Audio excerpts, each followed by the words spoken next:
প্রতি বছর 15ই শাবান রাতে লক্ষ লক্ষ মুসলিম শবে বরাত উদযাপন করে। কেউ কেউ বিশ্বাস করেন এটি গুনাহ মাফের রাত, কেউ বলেন এ রাতে তাকদীর নির্ধারণ হয়। কিন্তু এই বিশ্বাসের আসল ভিত্তি কি? এটি কি সত্যি ইসলামের অংশ, নাকি এক বিদাত যা কালের পরিক্রমায় গড়ে উঠেছে?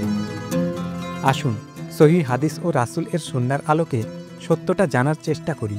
প্রথমে বুঝতে হবে শবে বরাত কি। শবে বরাত শব্দটি ফার্সি, এর অর্থ সৌভাগ্যের রাত বা মুক্তির রাত। সাধারণত বলা হয় এই রাতে আল্লাহ আগামী এক বছরের তাকদীর নির্ধারণ করেন, কে মরবে, কে বাঁচবে, কার রিজিক কতটুকু হবে।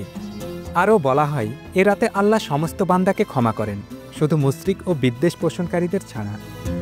কিন্তু এই বিশ্বাসের পেছনে কি কোনো সহিহ হাদিস আছে? এই রাতের ফজিলত সম্পর্কে অনেক হাদিস পাওয়া যায়, কিন্তু আশ্চর্যের বিষয় হল অধিকাংশ হাদিসই দুর্বল ও জাল হাদিস।